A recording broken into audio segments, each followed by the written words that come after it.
The Red Hat Consulting GitLab breach has sparked varied reactions. If your organization worked with Red Hat Consulting recently, this incident demands attention. The truth is more nuanced, and if your organization has worked with Red Hat Consulting in the last few years, this incident deserves real attention.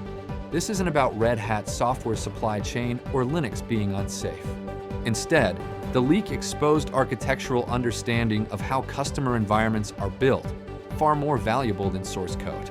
This breach is fundamentally about context exposure, and context changes everything. The access system was a self-hosted GitLab instance used by Red Hat Consulting teams, not Red Hat's core product pipeline. This GitLab environment often stored real-world artifacts from customer engagements, including architecture diagrams and CI/CD pipeline configurations.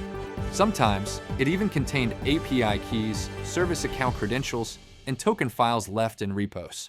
Even without credentials, this material reveals environment structure, trust boundaries, and infrastructure authentication.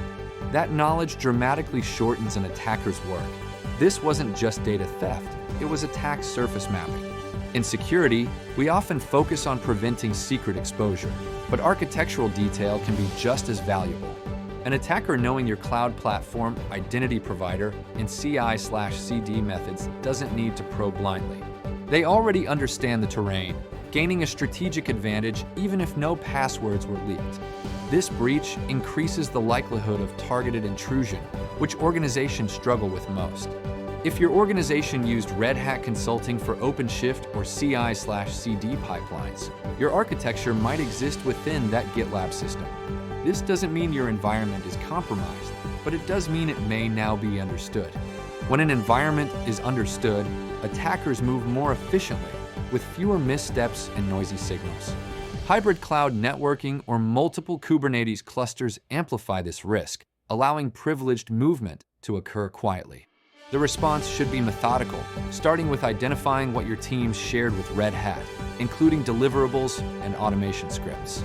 Next, begin rotating credentials likely referenced in those engagements, such as cloud API keys and Kubernetes service accounts. Review privilege and identity boundaries, looking for overly broad service account authority or CI/CD pipelines pushing directly to production without verification. Finally, enhance observability where attackers would operate first, monitoring for sudden access, key creation, or unusual IAM role elevation. This is a strategic hardening action set, not a short checklist. We often treat consulting outputs as harmless documentation, but these artifacts directly encode the logic and structure of real-world environments.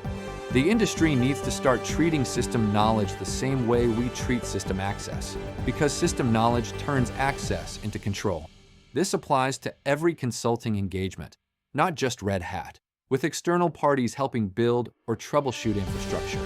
That knowledge must be governed with the same seriousness as credentials, certificates, and source code. There is no reason for panic, but also no benefit in waiting to act. Proactively scoping what was shared, rotating credentials, hardening IAM boundaries, and increasing visibility substantially reduces risk. Security is rarely about eliminating risk, it's about staying ahead of it.